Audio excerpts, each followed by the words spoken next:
Hello and welcome back once again to the Inquisitor podcast with me, Marcus Cauchi. Today my guest is Carl Schmidt. Carl is co-author of a fantastic book that's just been released, The Framemaking sale. He was also involved in the Challenger's sale. And I'm going to let him give his 60-second resume.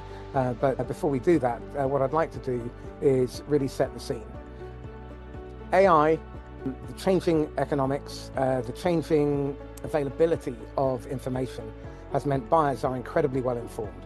And we know from the data from Gartner and from Carl's research that the buyer is often 70% of the way through their buying journey before they ever engage with a salesperson.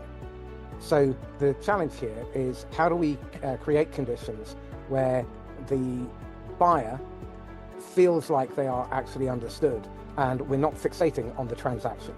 So we're going to be exploring all of this sort of stuff. We may go down a few rabbit holes because Carl and I both like doing that. So bear with us. It's going to be a very powerful episode. So without any further ado, Carl Schmidt, welcome. Thank you so much for the kind, I would say overly generous introduction. And in fact, I understand that the tone of this will always be a little bit back and forth and us taking different views. Let's start off with a little bit of your history. That'd be wonderful. Sure. Much of my early career was in strategy consulting. Spent a lot of time also with largely financial services, big banks, doing IT stuff. Web 1.0, to date myself, I did a classic .com startup during that era. But from there, ultimately, I got involved with a company called CEB because I always loved the consulting we did, but it was always kind of the in and out. BCG would be the 6 or 8 week engagement around some bespoke problem for an individual CXO. And the CEB model was so attractive to me because it was essentially to take some of those same processes, but expand it across a longer time horizon to really get after the biggest problems, not just this CMO is facing, but all CMOs are struggling with, and have a much bigger set of resources and team to get after that type of question over 6 or 8 months rather than 6 to 8 weeks. And so from that transition from sort of individual or consulting at the classic BCGs and Deloitte's to doing this type of research where we were solving the same types of problems, but at scale, was a really great transition. And that's where the Challenger work originally came from. And then, of course, what we're largely going to be talking about today. Well, let's look at the evolution. So obviously Challenger had a huge impact on the sales profession. The jolt effect came along and now you go on to frame making. And I'm really curious why frame making came about, given the popularity of a methodology like Challenger. What's changed to justify it?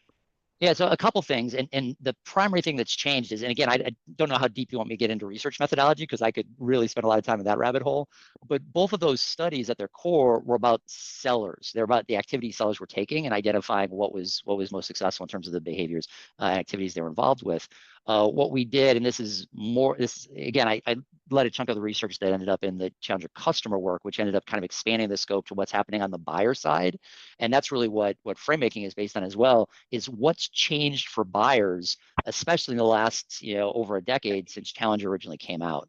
And that's where we're now in a world not only with, overwhelming amounts of content and information beyond, what might be happening organically, but so much has been pushed through marketing automation, as well as now with the emergence of AI, that customers are just at the core. It's such a struggle for them to navigate their own organizations to make these increasingly complex decisions with ever expanding buying groups. And so what's changed since when we first wrote that book, back in 2011 is when it was initially published, that has just emerged or evolved so rapidly from a buyer's perspective, where even when that book came out, no one had yet published data on how many people were involved in the average buying group at that time. And I remember when we first started studying that, this was over a decade ago now, I asked a couple of my researchers to go deep on, well, how many people are in the average buying group for these complex purchases today? And we, again, very, very highly skilled, and 2 of them went after it for longer than I ever could have guessed. And they're like, Carl, just no one's ever published this data. So of course, our next survey, we went after it. And that first set of data came back with 5.4. Now I have to admit, I had a heavy hand in writing that question and honestly wrote it very poorly. But as we then retested that over the years, that number only has gone up and up and up, more than doubling to the most recent data we published. And it's those interpersonal dynamics, that consensus component, that is so different now from the days where we just went after the person in that corner office, that single decision maker who had the economic power to close the deal. Those days are just so different now than they were when the Challenger research was originally initiated. A client I coached landed the biggest deal ClickUp's ever done. and he had 42 people involved Yep. in the buying process. So if you're listening to this, understand that if you are only dealing with 1, 2, or even 3 people, the odds of your sale actually happening are next to zero. Yeah. And even if it does land, it's likely to churn exceptionally quickly. And there's probably going to be a high degree of resistance because you haven't taken into account what we're going to be discussing in a minute. So pay really close attention to the fact that you have buying committees. They are all on a buyer's journey, but each of them may be at a different stage in the buying journey. And your job is cat herding. It's more project management than it is selling, and it requires a massive amount of research and patience and relationship building. And that's why the Framemaking book is so apposite and timely, because money is not free anymore. The investors are no longer so fixated on growth at any cost, Yeah. and they are investors are particularly interested in net recurring revenue and gross recurring revenue. If you aren't keeping your customers, you're toast, and your career is too. So, Um, is that a fair statement? I would absolutely concur. I have to admit, I wish I ever lived in that era when money was free because I feel like I missed that somehow in my career. But yeah, 100%. The challenge we have today of, again, a couple dynamics. One is just that objective misalignment challenge. And of the things, especially when we talk to, commercial leaders, full chief revenue officers, the thing that they are so focused on is how to help their teams be more effective at having that higher level conversation, right? Not just whoever that primary user is or that main point of contact, but how to elevate it to their boss or their boss's boss. But then also those folks over in finance or legal, or again, all the other folks that you have to get a deal through of any significant dollar value and complexity. It's such a challenge for customers to navigate that without our help. Okay, well, let's get the knife in early in that case. What do leaders need to do about compensation and metrics if they ever want to make a difference in terms of helping their team? Yeah, so the compensation has always been the third rail of every study we've ever done, right? And if I've learned anything over the years, that weighing in on the subject of comp plans and territories is a space that it's much like religion and politics. You go there only at your own risk. So that's a space that I cannot point to a lot of specific research that we've done on those topics. So I'm happy to opine, but it's not going to. I want to make sure that anything I share that's more my opinion rather than something that we have a pretty fundamental research base to weigh in on. So that piece. Now on metrics, there we have looked at it much more detailed, but those elements of validating and evaluating different alternatives for comp plans, I need to be cautious because those are spaces that I don't have as strong a foundation to talk from. I'm going to keep you here anyway. Sure.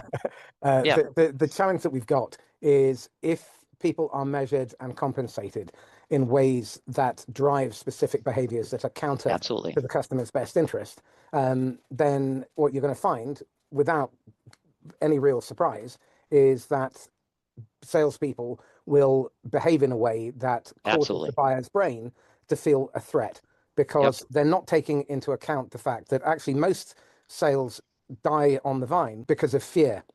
Yeah. Um, they fear the functional failure, they fear the social failure, and they Yep. fear the emotional, personal failure. And Yep. if you don't tackle all three of those and neutralize them, then you're going to end up in no decision. So you end up with a no funeral death Yep. because they just die quietly and you become more of an exorcist than a salesperson.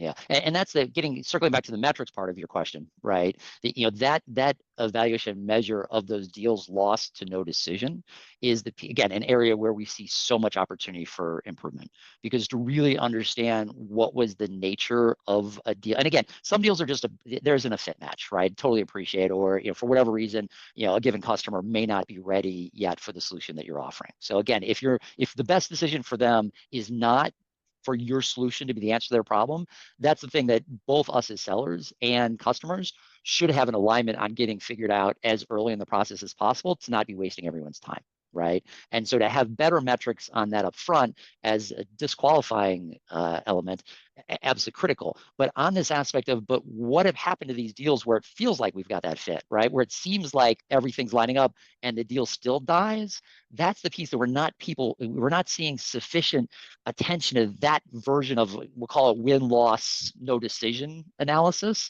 That no decision end of it so often just doesn't get the attention it deserves. And without that, to get to the three levers you were pointing to, especially that element of of being judged by our peers and the risk we take as an individual professional to advocate and to put our neck out to say, yeah, no, we should go do this thing. The personal and professional risk that person takes if this deal goes bad is meaningful for not just their success in that company, but for their family, for their professional career advancement. So if we're not thinking about that and helping the customer, have the confidence to proceed in spite of those risks or to overcome them, then honestly, at some level, it's surprising that as many deals get done as they do. Well, but judging from the metrics that I'm hearing, only about 30% of salespeople hit quota last year, Yep. which is a damning indictment, I think, of leadership and the profession generally. Yep. I'm not pointing fingers, other than at the cultural pressures that cause sellers to feel the need to put buyers under pressure to make a decision when they don't feel safe. And I Yep. think decision safety is one of the most important things that we can discuss. So let's explore that. What Yep. causes buyers to feel unsafe and therefore unready to make a decision? So they then say, "Oh, this sounds great. I'll have to run it up the flagpole," and then you never hear from them again. Yeah, and where you're describing safety, what we talk a lot about in the book is this idea of decision confidence, right? This aspect of, do they feel confident that they're making the best decision they can on behalf of their company around this complex problem that's worth getting after, and that question of confidence. Again, we took a pretty deep dive into this, largely because when we looked at the data of the single biggest drivers of a high quality, those more ambitious deals where customer just didn't settle for the lowest price or status quo, the ones that we really went after, the thing that, again, we would all love to sell, those high quality and then low regret deals, the single biggest driver by far of all the attributes we tested, and literally hundreds, including all the old Challenger, all the classic trust, everything you could imagine we threw into these studies over the years. But the single thing that dwarfed everything else was this decision confidence dynamic. Is the buyer have the confidence in their own decision, not confidence in your solution as the supplier or your ability to deliver? It's all supplier agnostic. It's focused on, are we going to be able to make the best decision and then realize the value from it? And using that as the lens for all of what we're trying to do in sales right now is what we advocate for in the book. Because at the core, if we run all of our decisions, all of our strategies on the sales side, to how we enable the decision confidence of our customers, that's going to get the biggest bang on our investment. And I think we're certainly in agreement here, but the audience, I think, needs to understand that the job of the seller is buyer facilitation rather than sales improvement. Yeah. And if you're not tackling things like legitimacy, do I have the authority or mandate even to touch this? Yeah. Who carries the consequences if this goes wrong? Can Yeah. I evaluate this without breaking my brain or my day job? Yeah. Emotional safety. Can I engage without being embarrassed, blamed, or exposed? These are Yep. the kind of questions that we as sellers have to pay attention to, and even ask the buyer to make sure that they understand that we understand the reality of their situation. Because the internal sale, I mean, every salesperson knows the internal sale is harder than the external sale quite often. Oh, 100%. Yeah, I mean, having had the bit of a diverse career that I described up front, back when I was, sitting in the 40th floor corner office at one of the biggest banks in the world, running a big chunk of an IT organization, I was in that seat so often where, these decisions ultimately were going to affect the potential progression of my career. And my boss at the time was the CIO for the Americas.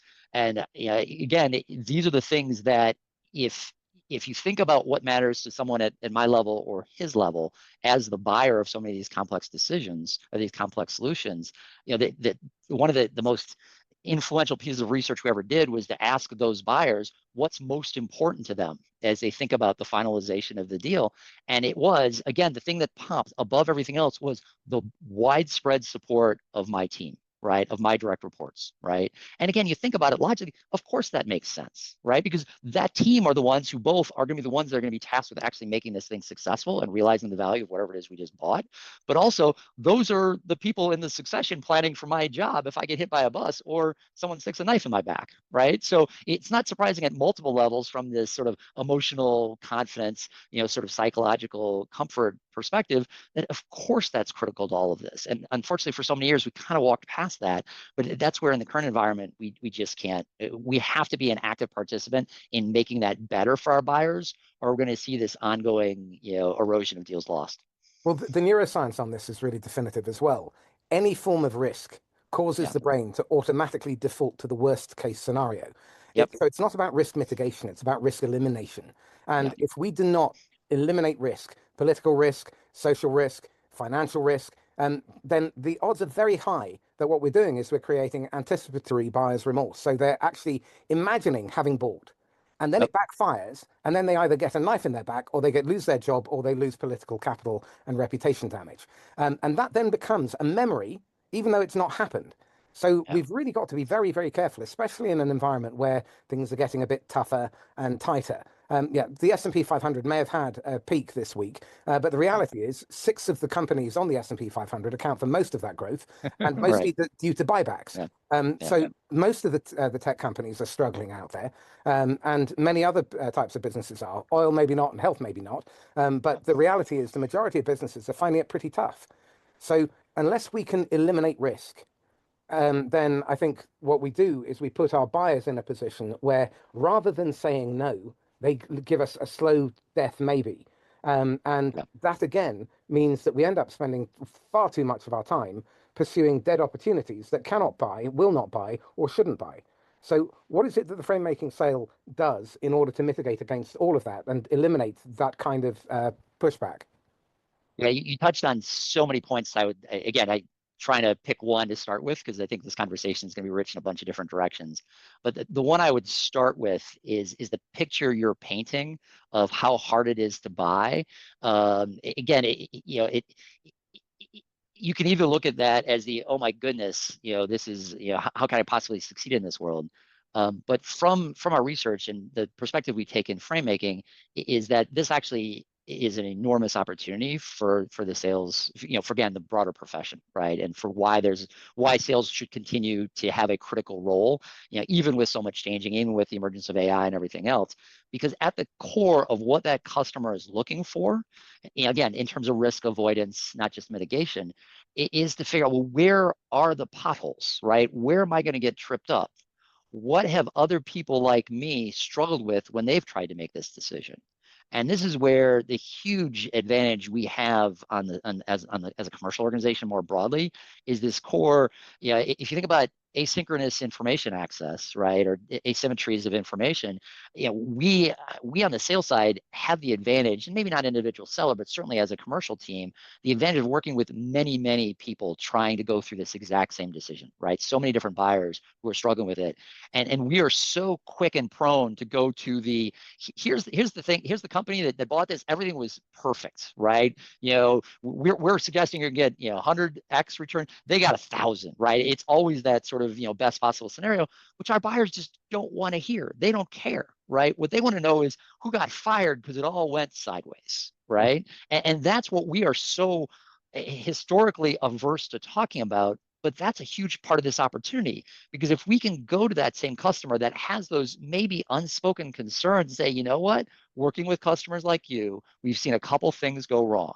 And so the things we want to make sure you're absolutely checking up front that you have in place to make this successful are A, B, and C. And you may have already be aware of A and B, but C is the one we've heard from customers that if they were going to do it over, this is the thing that they would do differently or make sure they had ready up front. And that's one that was kind of surprising when we first started, and have been surprising we've shared it with others. Would you like to hear about that?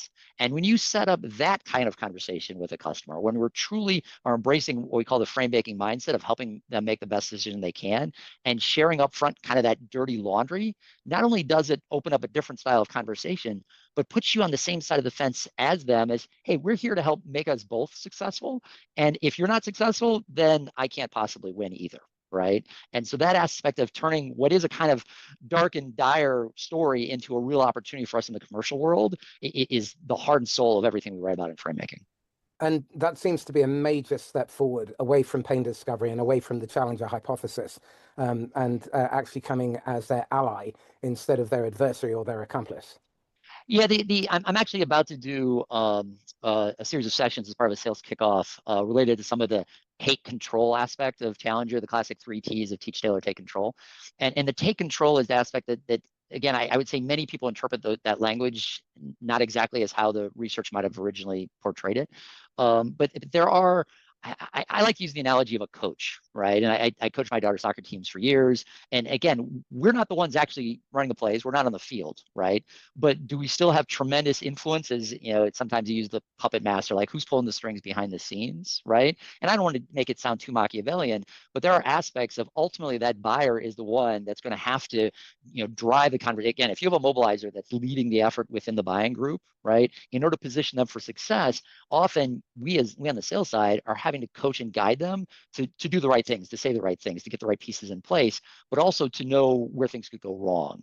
And so again, like any good coach using the sports metaphor, you want to prepare them for success, but some of that is them being confident that they're aware of what can go wrong. And that's the big and hard mental shift for so many, not just individual sellers, but sales managers. When we've had these conversations with leaders, they're already like, wait, you want my people to go out there and tell them how this goes wrong?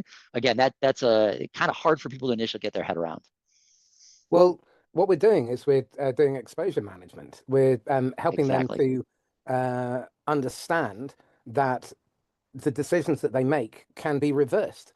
Yeah. That's one of the things that I see ego getting in the way. And we've made a decision, we're going to see it through. Well, again, if the context changes and you aren't ready to reverse it, then you're essentially shooting yourself in the foot. If you don't create exit possibilities, if you don't make it reversible, then chances are people will see that as an existential threat. Yeah. And we need to make clear and be transparent about what can go wrong so that they can make an informed decision. Because I think the lie of omission is one of the things that we see a lot of sellers being very guilty of. Yeah. And that's what customers fear is what they're missing, right? And again, it's you emphasize the risk of the unknown. And we can often, like, you're talking about the neuroscience behind all this. And the neuroscience is fascinating because what we can imagine is so much more scary than the reality, right? It's why I've long been into film, and I don't know how much I don't know when last time you might have, or if you've ever seen a movie like Jaws as sort of an all-time classic that did such a great job of Sick. building. Yeah, exactly. It's I'm going to a very dated example just because I saw an interview with Spielberg not that long ago, reflecting on it as we're into it was the 50th anniversary, I think, of it originally releasing. But anyway, he talks about part of why they ended up not showing the shark was for technical reasons. But if you look at it through a neuroscience lens, what we can imagine is often so much more terrifying than what we actually see, right? And so that's where so much of the great horror over the years has been, where we didn't see the monster. We didn't see the thing we fear, because what we can create, and then often those movies will fail when they finally, the big reveal, oh, that looks like it's been CGI'd or green screened or whatever. It just is never as terrifying as what we can make up on our own. And again, that's part of the opportunity we're talking about here, is if we can say, no, you think there's an infinite number of potential risks, but there's really three that matter, because we've talked to customers who've been, in your shoes, and the three things they'd tell you if they were on this call are, these are the things that really matter, and this is the one that you especially, that I wish I had paid attention to. And when you can, bound that concern into a more narrow and manageable set of things that we can then help the customer overcome, then so much of the psychology you're talking about, we can help diffuse. Well, I think one of the things that I really like about the frame making sale is that it gives agency back to the buyer instead of Yeah. trying to control them. One thing I was taught when I was in recruitment in my much younger Yeah. days was that you had to have client control and candidate control. No Yeah. buyer wants to be controlled. Yep. None of them want to be closed, handled, lied to, pressured, misled, Yeah. deceived, or some material fact omitted, so that they Yeah. then end up with egg on their face. Why it is that this still persists is beyond me, because if you're a buyer, and everyone is a buyer at some stage, when they receive that type of behavior from a salesperson, they inevitably clam up, and it doesn't work. Yeah. So what on earth are they thinking? Yeah, it's fascinating. When we first, the very first research I did, as we began to, as the shape of the book came together, and again, the data point I shared earlier about the decision confidence was literally 10x in terms of its impact on these high quality low regret deals. Yeah, I just went and looked at the latest neuroscience on, what are the drivers of decision confidence, not just for buyers but for humans across all aspects of our life. And Daniel Kahneman's last book, unfortunately, he passed away last year, but his last book was incredibly useful in this context. It's called Noise, and his stuff is always hard to read. He's not a great writer, but his ideas are so powerful. I would absolutely recommend that to folks who might be interested. But there ends up being kind of four primary drivers of decision confidence, two of which in the sales environment we really can't do anything about. But the other two are so absolutely critical. And the one that we're all aware of, we all know, a decision that feels easier to us, we're going to have more confidence in our ability to make it. Right. And again, we all talk about how do we make buying easier, right? Unfortunately, we all often talk about in the context, how do we make buying easier for them to buy our solution, not what is it going to make it easier for that customer to buy full stop and navigate their own internal organization, all the hurdles that you've already referenced. But that's the one kind of the world is already got some awareness of. But it's that second one around agency that it really felt like we were all missing. It just didn't hear that ever coming up. And whether you describe it as agency, which can be a little bit of a wonky term, or we're talking about really is a feeling of control, right? Do I have a sense that I can do what it's needed in order to make this thing happen, in order to make this decision? And whether you call it agency or autonomy, whatever term works best for you, that's a piece that so often, not only were we not really actively thinking about in sales, we were honestly doing things that were fundamentally undermining how much a feeling of control that person had, which one was undermining the decision confidence and then having adverse effects for deals ending up in no decision. So yeah, I think of the big ideas in the book that really hadn't gotten a lot of attention before we wrote it, I think you're absolutely right to highlight agency as one of the ones that we're hearing more and more from everyone we talk to. I know that you guys have done a lot of work with Bob Mester and looking at jobs to be done, the buyer's Yeah, journey, the four forces at work. And again, for people who are not familiar with the four forces, you've got the push, the pull, inertia, and anxiety. So push is the pain, trouble, trouble today, the catalyst for change. yeah, Pull is the desired better future. Inertia is the gravitational pull of do nothing. And yeah, anxiety is their fear of what happens after the sale. And I yeah, think what seems to be missing is enough time and effort thinking about how we land when we turn up in front of the customer and what's going through their mind. And people are trying to put them through a linear gated system, whereas yeah, in fact, what we know from the buyer's journey, I mean, in your book, you've got the spaghetti buyer's journey. yeah, And there are dozens and dozens of moments that occur with dozens and dozens of people. And all of those people are coming at it with their history, with their hopes, their fears. If we are not smart enough to put the time in and think about, okay, what's the outcome that they want? yeah, What does good look like to them? For that to be possible, what needs to happen before that, before that, before that? Then the odds are we're going to find ourselves just pushing into empty space and going off a cliff. So yeah, again, if we're thinking about decision survivability, that yeah. seems to be a really critical component. How do we create the conditions where each individual buyer feels like they can justify and defend the decision that they've made and survive it, even if it backfires and goes wrong? Yeah, there's kind of I'm going to unpack that because there's what you've touched on are actually three of the four primary challenges to decision confidence that we found as part of this research, and then so much of what we have specifically in chapters 3 through 6 are then the solutions to help customers overcome those. Well, let me go ahead and just name them in terms of specifically what we're getting after here, because the first of those is decision complexity. That's the spaghetti bowl dynamic that's trying to navigate all the consensus within the broad buying group and all the diversity that appears there, and how you actually even just line up what are those, again, those buying journeys that people are going to be progressing at different speeds. And I often use the analogy of chutes and ladders, the kids game of hey, it feels like every step we take forward we hit something and go back to the beginning. It's sort of like go to jail, don't go back to, don't pass go, don't get your Yeah. $200. So that's certainly a critical aspect of it. But you touched on two of the others that are equally important that I don't want us to lose sight of, because what ends up being what we focus on in chapter 5 is this idea of objective misalignment. And that's that aspect of, yep, your primary buyer, maybe the primary user or beneficiary of whatever solution is being acquired. But what they care about and what the head of marketing or the head of finance or the head of IT care about just will be very different. I mean, just even the outcomes they're trying to achieve, just maybe measured so differently. And that question of what does winning look like? What does success look like? What results are we ultimately trying to achieve can be such a source of challenge for a customer to navigate, again, without our help. And so that's one of these four huge challenges that we need to help them overcome in order to make sure their decision confidence is sufficient to actually get the purchase done.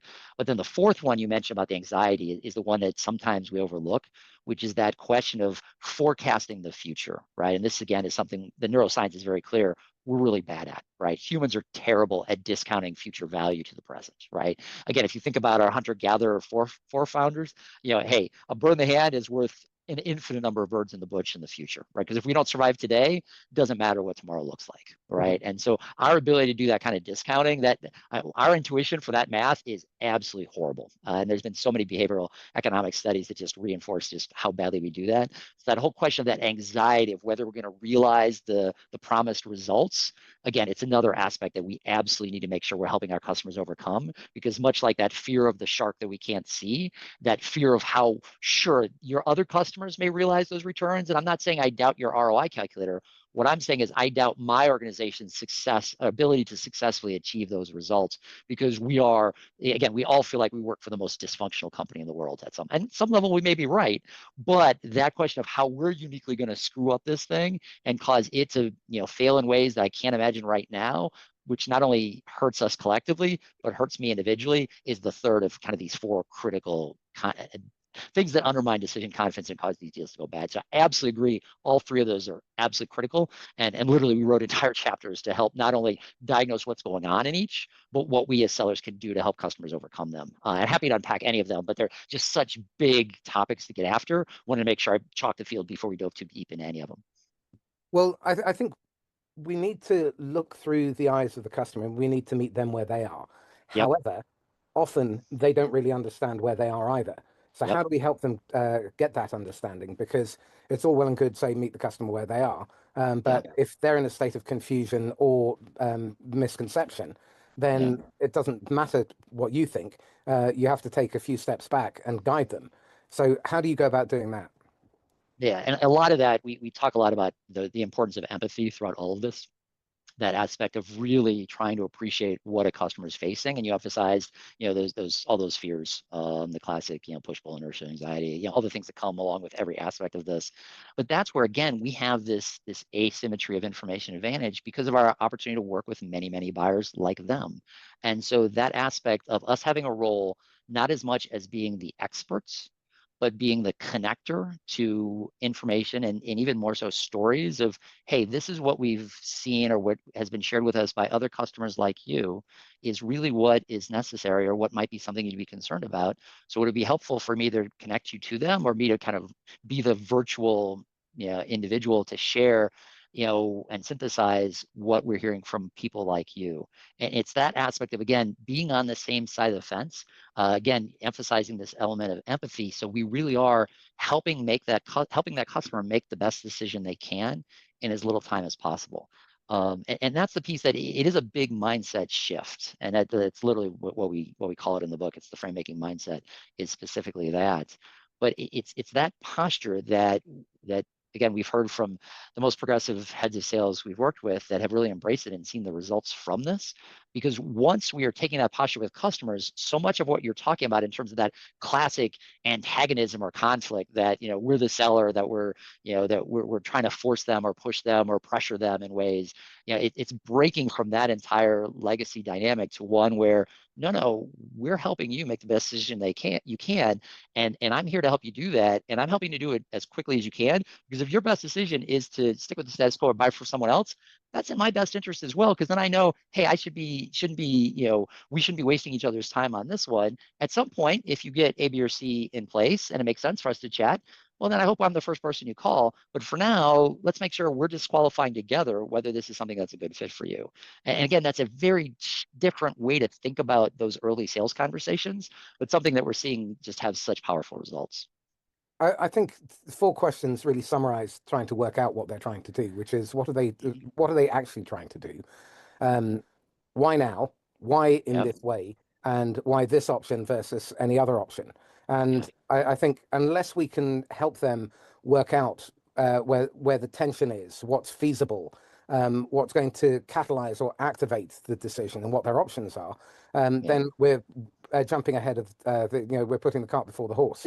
I, And I couldn't I couldn't agree more. Yeah, and sorry to interrupt, but that's circling back to the work that Bob did with some of my CP peers back in the day. That's where even that spaghetti bowl graphic you mentioned, the four core jobs we talk about that's the foundation, that spaghetti bowl, is identifying the problem. What is the thing we're trying to solve for, right? That solution exploration. What's the solution for it? What are the requirements for that solution? Again, and then finally supplier selection. And again, if we think about it from those 4 jobs, which roughly line up to those 4 questions that you just highlighted, again, that's what a customer ultimately needs to make sure they're solving for. And if they're not able to do that, then the deal is just not going to happen. And so much of our role has to be helping them with that first question you highlighted. What are they actually trying to do? And what is good? What does a win look like for them and their organization? And that's where so often we fly past that without really getting it nailed. And that then speaks to the syntax, because I think many salespeople start with their creds. They're trying Yeah, to convince you that we are the best supplier to select. And that yeah, is the least important of the 4 parts of the buyer's journey.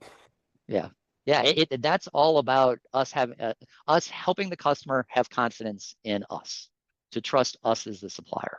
And again, certainly I totally appreciate why that's been part of so many playbooks for so many years, but that kind of misses the point at some level, that it's not about that customer having the supply, the trust in the supplier. It's having that confidence in themselves, right? And so much of we emphasize here is this supplier agnostic need that we just, and you talk to even very progressive, very senior commercial leaders, when you talk about, hey, there's such emphasis, so many people talk about being more customer centric. This is the year we're really going to focus on the customer. I don't know how many sales kickoffs I've been to where that was the core talking point. That's like but saying it, I'm but going to get fit this year. Exactly, right. But when you then look at what we actually say, it's not about the customer. It's about us. It's about how great our solutions are. It's how trustworthy we are. What a great partner we are. How we've been around for 150 years. Like all these things that are all about us. And that's where if you really take a hard look at how much of the time and energy we're devoting to change a customer's perspective about us or about themselves, that mix. And again, we still need to, of course, demonstrate the power and successfulness of our solutions, but that's insufficient if we're not building that confidence in their own ability to make a decision and deliver on what they're trying to achieve. Well, this then, you can't get away from um, the money behind a business permeates the culture beneath it. And Absolutely.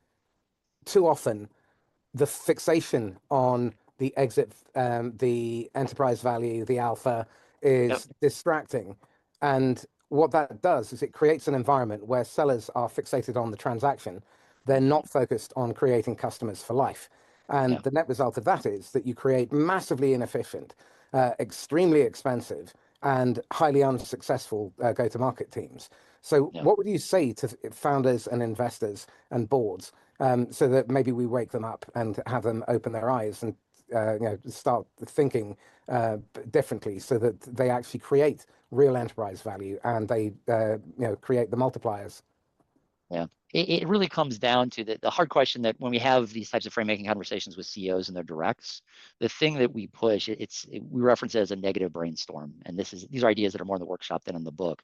But it's say, all right, what's the example of the customer that actually is not a good fit for your solution, right? Please describe the persona or whatever the dimensions are of someone that you would honestly say, yep, they are not ready to buy what we have. And when you ask that of a CEO and their directs, then there's an immediately sort of a defensive response like, well, we don't want to think that way, right? And what I challenge you is, well, wait a second. How can you honestly disqualify leads if you're not willing to think that way? Right. If you're not willing to really challenge yourself to say, hey, who actually, like, I use UPS and FedEx as sort of the classic historical example. Like, back in the day, if you were FedEx, who should buy from UPS? Right now, over the years, FedEx and UPS have so worked to essentially have every offering the other one has, that these days it's probably less easy to answer that question in a true duopoly market like that. But historically, UPS and FedEx would both have been able to say, you know what, if you want to do something that's more bespoke, more we're going to get it to you by plane, next day, like all those next day air things that FedEx used to be differentiated on versus UPS, more scale and efficiency for the bulk type stuff. There was a clear, hey, no, if you're this type of customer, back then each of them would say, you know what, actually you're probably better suited for the other guy. Nowadays, as all of our solutions have become so much more expansive and there's so much less competitive differentiation, especially for these big solution offerings, then it's harder, I appreciate, for a CEO and their directs to say, know what, yes, we're going to carve out our space as this, and we're going to say if a customer really lacks A, B, or C, they're not a good fit. And I'm not talking about the classic BANT style metrics of do they not have budget or authority and need time. It's specifically a customer that has the budget, that has the authority, that has a need and has the urgency for the timing, but still they don't quite have this piece that we know from other customers we worked with historically that have bought our solution and had suboptimal results because they were missing A, B, or C capability within the organization, or whatever it might be. If you're not willing to take that hard look in the mirror and say, you know what, these are things that truly should disqualify someone from being a buyer from us yet, that we may be able to guide them to put those pieces in place, right? We may have some technology solution that requires having, an AI console set up or whatever it might be that this organization might not have that level of maturity yet to have that there. Then for us to give the guidance to our customers, say, you know what, here's something that we find our buyers really are only successful when they have this in place first. If you don't have that, we're happy to give you some guidance as what that might look like. So you can go ahead and get that and put in place. And then we're happy to have the conversation with you then in terms of what next steps might look like. But if we're not willing to take that step as to what truly is disqualifying a buyer using this negative brainstorm, then how can we hope that our line seller is going to be able to do that and help customers not bring in those bad accounts, those deals that we struggle to serve and become the source of our churn? If we can't do that, how can the sellers hope to succeed? Well, that also needs to involve marketing, because marketing brings in the top of the funnel leads, and they should be massively disqualifying. I mean, one of the things I always teach my clients is you start with your anti-ICP, and you clear all of those out. So let's get practical. If I'm a traditional seller, but I've read the book, what can I do on a Tuesday to start behaving in a more frame-making way? Yeah, the first thing, and this I'll just reiterate what I mentioned earlier about that mindset piece, because at the core of that mindset is helping that customer make the best decision they can in as little time as possible. And so much of that, in terms of what that customer needs in order to make that best decision, what they're looking for is the experience of other people like them. And so the first thing we teach in all our workshops is something we call the phrase that frames. And actually, if you have the first edition of the book, it actually has a different name. We renamed it based on our workshop experience after the book came out. So if anyone gets the second edition, we'll have the updated language. But this phrase that frames is taking a posture of working with other customers like you. It's shifting the source of authority, not from my expertise, not from my knowledge, not from what I've been doing for the last decades of selling. It's my source of authority is connecting you as a buyer to other people like you who have faced a similar challenge, that I can be a connector, not an expert. And as a connector, I'll help you see what they've experienced and help you avoid those potholes that you might have tripped on otherwise. Not based on my knowledge, not based on my brilliance, not based on my expertise, but based on my ability to connect with other people who face this exact same challenge. Well, I think you've probably answered some of it, but if I were turning up as a traditional seller, I'd be pitching. So what does the frame-making discovery call sound like at the actual moment where I would normally pitch? Yeah, so I think if you think about that, those first aspects of the pitch, especially if you're anyone familiar with the classic sort of challenger 6-step choreography, then there's the little warmer, the reframe, et cetera, right? The thing and again, all that fits within the frame making construct, but with a little bit of a twist. But the twist now is in what we need going into those calls, or the first discovery, what we need to be bringing out of it is, what is that core challenge? What's the source of complexity? What's the thing that's going to overwhelm this customer as they try and make this decision? What's that first thing that they're going to need to overcome, right? And some of those may be very simple questions that there's just a facts kind of answer to, but any places where it's a question of complexity and they're overwhelmed by potential information and not knowing where to even get started, that's the fourth of the challenges that we haven't talked about yet, which is to help them bound that search for information, for them to bound what it is they need to explore to the things that matter most. So where I would start that type of conversation, where I'd advise a seller to also start, is trying to help the customer explore where their biggest sources of anxiety are around just making a decision. What information do they feel like they're missing? Where do they feel like they're getting stuck? And then have that be the point that we can then intervene with that phrase that frames, that helps them say, you know what?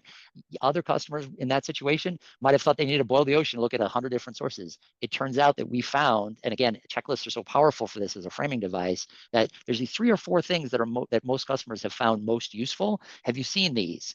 And sometimes those 3 or 4 won't even be something from my organization. And one of the best practices we've seen related to this was actually, someone pointing to, you know what, that, the Amazon or the IBM back in the day, they have this really great asset that you've probably already seen. If you haven't, you should take a look at it. But that's where we as a seller have opportunity to not only point to that agnostically of who wrote it, but to then plant the seed of, hey, as you're thinking about this, keep this in the back of your mind, because that's the thing that Amazon or IBM or Microsoft didn't tell you, right? And so it's that aspect of framing the information search, framing the way they discover the information around that question they're trying to get answered. That's where we have the role, not just to unearth, hey, here's the need, but here's how they're going to go about answering that need. Here's how they're going to do their investigation and exploration, because that's where they're going to get stuck. So that speaks to something in the book, which is that you don't necessarily create more content, but you help Yes. people make sense of what's already out there. Absolutely. And that's where Framemaking, the two active ingredients of Framemaking are prompting, which is the, hey, what have they missed? What have they not found on their own? The classic reframe in the challenger space. So much of what we've done has been prompting the customer with new information. But in a world of information overload, where we're all prone to be maximizers and all the challenges that come with that, then that's where more important than ever is this idea of how we can help bound their search for information, bound the decisions in a way. And that's why the book is called Framemaking. It's putting a frame around things so we can help a customer appreciate, here's what matters, but here's what matters less. And these are the things that really are most important to focus on. I was going to ask what should managers do stop doing, but I'm going to move it slightly further, which is what should they do differently in deal reviews, QBRs, and that sort of thing. Yeah, it's the, so often, and I appreciate there's a will skill dynamic always at work in any of these conversations, right? And any of the teams I've managed, and it's so common for anyone in management, whether it's in sales or any other field, that to make sure people are feeling sufficient motivation, enthusiasm, et cetera. And so often there's the tendency to encourage that seller to, hey, keep beating your head against the wall until you either break through or concussed, right? There's kind of that element of dynamic that so often ends up being a huge part of it. And that's the piece that we're really trying to encourage the dialing back from. Right. Not that people don't need to be motivated, but if there is that customer or deal that really is stuck, they may be stuck for reasons that are very, again, psychologically driven in terms of them as an individual. That if we aren't properly diagnosing the nature of their neuroscience, their psychology, then to keep piling on with, well, wait a second, maybe we need to do another demo, or maybe we need to, clearly they're not bought in, so we need to go through the ROI calculator for the third time, right? So often we're piling on with what the customer knows, but failing to really get after what the customer feels, right? And when we present this idea, especially to line managers, that aspect of, holy cow, that sounds hard, like human psychology and feeling, that's such a Pandora's box. But that's where we're so lucky with the research coming back to say, no, we don't have to address the entire range and the vast diversity of human needs and human psychology. There's one feeling that we're working towards, because we know the data shows unequivocally that the thing that matters is their confidence and their ability to make a decision.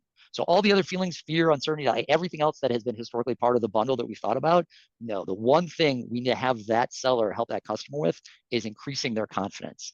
And if we are seeing a customer that fundamentally is not confident, and we aren't able to determine the nature of what's causing that loss of confidence, I don't think there's ever been a better way to disqualify a deal, even when you had all the BANT criteria checked, right? If there isn't that core confidence and we don't understand what are the things that are blocking that confidence, then the rest of the deal review is honestly probably a waste of everybody's time.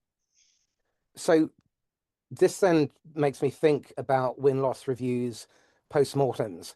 Yep. I'm a big fan of the pre-mortem, Yep. and I think almost nobody seems to do them. Yep. Which is a massive oversight, because I think what we can do is eliminate a lot of the projected perceived risk. And Yep. what we know from the research that Dr. Darrell Stickle did is that uncertainty and vulnerability lead to perceived risk. So what we need to be doing is spending more time in planning, in preparation, in pre-morteming, in doing these negative workshops, in order to mitigate the effect of what's going on in the buyer's brain. Just denying it is Absolutely. stupid. Absolutely. And that's where, when we set up the steps of frame making, so it's the three E's, establish, engage and execute. And that established step of how do you establish the framing that the customer is going to benefit from to overcome whatever the challenges they're facing, whatever we need to do to take that complexity and make it manageable so the customer can progress on their journey. That established, again, in our workshops and everything we do, the vast majority of the time is devoted to that element to get that prep right. I couldn't agree more that, that time spent in preparation for the conversation to really understand, all right, where, again, hypothesize, even if it's a FSI, what are we anticipating based on working with other customers like this person I'm about to talk to? Where are they likely to struggle, right? Where can we hypothesize? And again, this is so much of this empathy dynamic we're talking about, because we can not only hypothesize the challenge, but we can hypothesize their emotional response to that challenge. And as we think about those are the things we want to be prepared for, to again, put out there and say, hey, working with other customers like you, we often hear X, Y, or Z are hard, and they can feel frustrating or whatever the emotional language that corresponds with that. And to put both of those on the table gives license for the conversation to go in that direction, right? And again, we're not talking about our solution, we're talking about them and their needs and how we help them, right? And if we start the conversation and initiate the relationship on that basis, then again, we're on the same side of the fence. We're working together to figure out, hey, is this a good fit or not? And if it's not, great, let's figure this out right away, because I'll talk to the next customer, right? I'll use my time more efficiently, and so will you. And so that's where it really does become that win-win that we all often reference, but so often don't actually achieve. Sadly, we're coming to time. What's the one question I should have asked that I haven't? Yeah, the thing, you've gotten to a lot of those core questions around, hey, what do I do first, right? And that's where so much of what we talked about has been kind of conceptual and not so practical. And so the thing that I would put on the table we haven't talked about yet is what we call the it turns out that audits, right? And again, it gets into that question of how other customers have struggled. And this is where, again, the wording from that comes from those, what we joke about in the book as the four worst words to hear in sales, right? We've got the deal, you've got to forecast 90%, close this month, going to get me in President's Club, going to send me to the Bahamas, and then, customer black hole, suddenly you're not hearing anything. They finally get them on the phone and they start off with it turns out that, and whatever follows those four words are why this deal ain't happening and why you shouldn't be packing your swimsuit, right? And so what we encourage organizations and individual sellers to do is to take that hard look in the mirror of the it turns out that audit, again, from a classic win-loss, no decision perspective, say, hey, what are those things? What's the 80-20 rule of the things that are really causing customers to get stuck? What are they finding hard? And run right after those, right? So often there's a tendency for us, I know I've done this myself in sales, where like, hey, I kind of know this customer hasn't asked this hard question yet, and I'm kind of hoping they don't so I can get it signed and closed without having to really deal with that. Whenever you catch yourself feeling that, that's exactly the thing you really need to kind of run after, because otherwise it comes up in that it turns out that nasty surprise at the end of the day, right? Not that you might not be able to fix it then, but had you proactively gotten after it up front, and this is the homework that not only sellers can do individually, but our commercial leaders really need to think about, because that's where the scale comes in. That's where we have the advantage of all the customers we work with. Say, you know what? Here's the 3 or 4 real failure points where customers getting stalled and stuck and deals are being lost or wasting a huge amount of our time and our customers' time. It's really taking that hard look in the mirror to get after doing that. It turns out that audit. That's the thing I'd encourage everyone who's in a commercial leadership role to be thinking about, because our sellers can't be successful. We're not arming them with the right information, and that's the raw material for that information. So if you're a seller, you've read the Framemaking sale, and you're trying to take this to your senior management, how would you recommend that they do this, especially if they're in a quarter-driven, Yep. high-pressure, PE-backed business? Because Yep. there must be a lot of pushback. No, what I would start with is the very practical, tactical. Here's the deal I'm working right now. Here's where the customer's stuck, not just from what they need to know, but in terms of things that are undermining their confidence to make a decision. Where have we helped other customers? Because again, we've got a lot of, assuming it's not a brand new startup that's selling something for the very first time, we will most likely have a collection of happy customers that have succeeded in overcoming this particular challenge, right? But me as an individual seller may not have access to all of those. And so it's bringing that, hey, this is what's undermining my customer's confidence. This is where they're struggling. This is where they're stuck in a cycle of analysis paralysis, or getting alignment about objectives across, all the different CXOs that need to be part of this deal, or whomever the buying group might look like. This is where I need the help for you to give me the framing, the tools to help this customer overcome this. So this is exactly what I need to help this customer buy better. Right. And so me as an individual seller will know that from a concrete example of a customer I'm working with, and to put it on my leadership, my sales ops, rev ops manager, marketing, et cetera, to then get me that framing to help that customer overcome that challenge. And that's the thing as individual sellers, rather than kind of buying into the entire concept, it's very practical. This is what I need to help this customer buy better. What's interesting is I had a SaaS scale up and a multi-billion manufacturing client last year. And in both cases, neither of them had that continuity or those connections. They were completely siloed, and Yep. all those stories existed in isolation.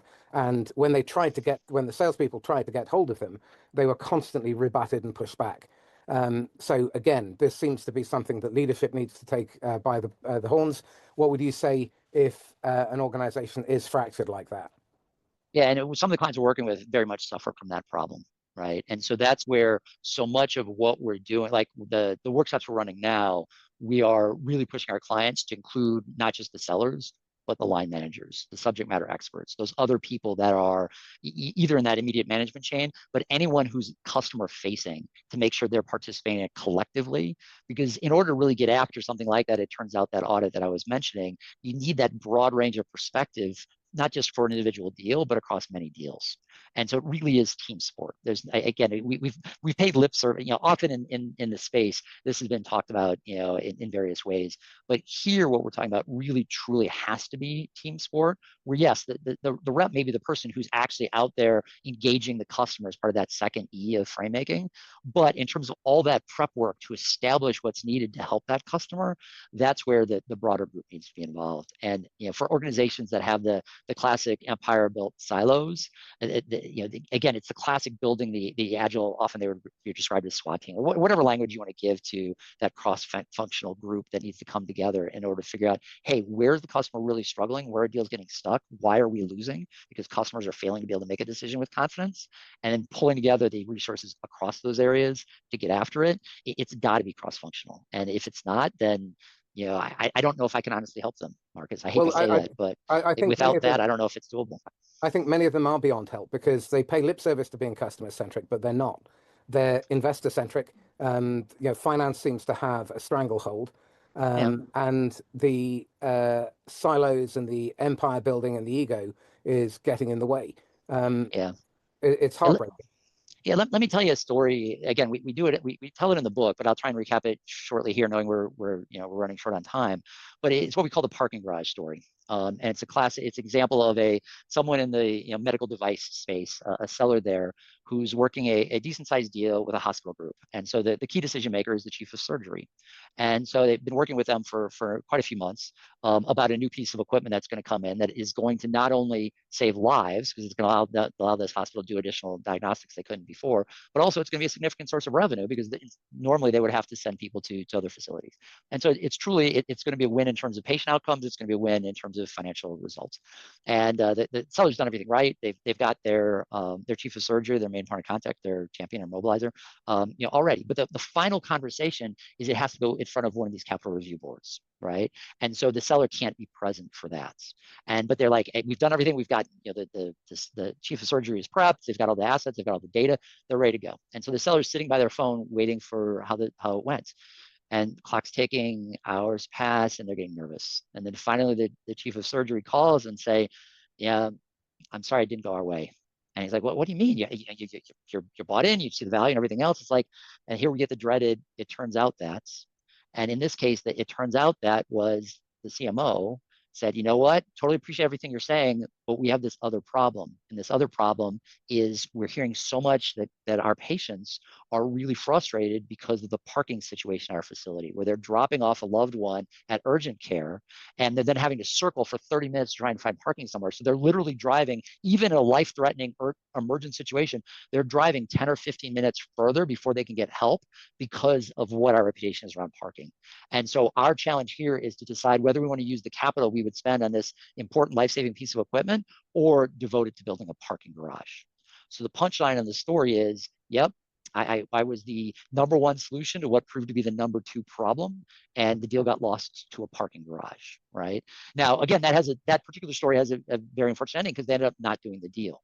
And so I've been tested by heads of commercial leaders. It's like, well, Carl, what would you have done differently in that situation? If a deal's being lost to a parking garage, how are you going to overcome that? And that's the core to what we talk about in chapter 5 and that question of objective alignments, because we clearly here have an objective misalignment, right? Where the CMO is after something completely different from the chief of surgery. But what the commonality is that I think was lost in the moment was to think about it from, again, a capital allocation dynamic perspective, right? And taking advantage of the time horizon that both of these opportunities could be achieved by. And if I was that seller in the moment and had seen something like this before, I'd push, say, well, have they thought about how quickly we can get this new equipment up and have it start generating revenue? And that revenue could then be part of what funds the parking garage. So you don't have a fixed pie of capital expenditure as you're thinking about it now. And this is where the kind of the classic challenger reframe plays in. You could have thought about it in terms of a time value of money conversation, right? But that actually didn't play out. But that's how I would think about it differently. Again, if you can anticipate and apply the types of techniques that we're teaching in frame making. Well, one of the things that I've learned over the last decade or so is that the ability to join the dots between the components is a function of leadership. And that is where I think our next generation of leaders is going to come from, through sales, because the ones that can join the dots inevitably behave as leaders. And our customers are looking for leadership. Leadership doesn't mean that you're creating followers. You're creating more leaders. You're helping them to make better decisions well and de-risking them so that they can live with the consequences and be able to defend them, not only if it goes wrong, but also during the buying process as they take it into the second and third room.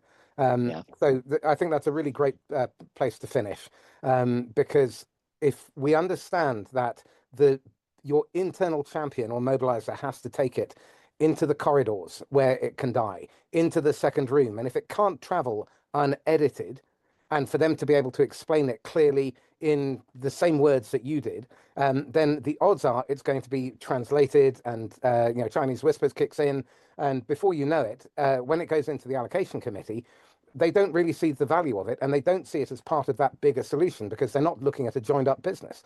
They're looking at pockets. Exactly. And that's, you've made such a compelling case, and probably better than I ever have, in terms of why execute, which is the third E of frame making, is so absolutely crucial, and the thing that often is also undergunned, because exactly the reasons of like how we enable that mobilizer, that champion, to then be the person that is helping to herd the cats and make the deal happen. That's a piece that is absolutely critical and often under we just don't invest the time. It's the first, and like we all focus on the actual conversation, the engage piece, which absolutely is important, and that's why where we start so often is helping sellers learn how to utilize the phrase, the frames. But what has to go around it in terms of the establish and the execute, without those, we have the best sellers doing the best engagement in the world, and things can still go off the rails. Carl, thank you so much for this. This has been massively insightful. I'd love to do it again if you're up for it. I really enjoyed the conversation, Marcus. Yeah, let me know. Fabulous. Thank you. How can people get hold of you? Yeah, so the best way to reach us is that the book is entitled The Framemaking Sale. And so for more information related to it, you can go to theframemakingsale.com. That's probably the best place to get information, both to get more information about the book, and if you'd like to order a copy, that can be, well, it's available at all your favorite booksellers. I'm not allowed to mention one specific bookseller, or my publisher will slap my hands again. So whatever your preferred bookseller is, it's available there, and it's in an audio version now as well. But if you're interested in some of these other aspects of how we're helping teams work with both adopting the ideas, getting the sense of how this all works for their organization, whether it's a keynote at sales kickoff or these types of workshops that I mentioned throughout the call, more details on all that is available at theframemakingsale.com. So final question then. You've got a golden ticket and you can go and whisper in the ear of the idiot Carl at age 23. What one bit of salient advice would you give him? So much of what I felt that was sort of the dirty baggage of sales. Again, because I had such a perception in my early consulting career that I wanted to solve the problems and work with the customers and not sell the consulting engagements. And very quickly, my partners realized, well, Carl, you're very effective in the selling. I just wish you had some gray hairs to make you more credible as an authority on this stuff. I moved out of consulting in many ways because of a core aversion to being the seller, not the builder. And what I'm appreciating now is, it took me years to come to appreciate, well, if you can't help the customer appreciate the potential of what you can help them achieve, then nothing else matters, right? So you may have the best mousetrap in the world, but if the world doesn't know they can benefit from it, then you're really not going to be able to make a difference in anyone's lives.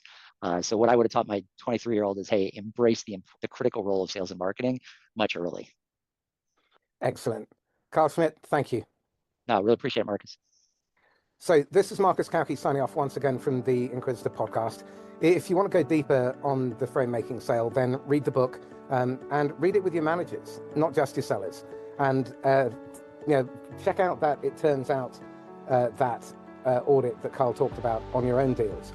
And as always, if you found this useful, then please like, share, and tag people on this episode. And if you're still teaching people how to chase the deal instead of framing it, then you might want to save them a couple of years of pain and invest a little bit of time in bringing Karl in to deal with it. So you've been listening to the Inquisitor podcast. I'm Marcus Cauchi. Thanks very much. In the meantime, stay safe and happy selling. Bye-bye. Cheers.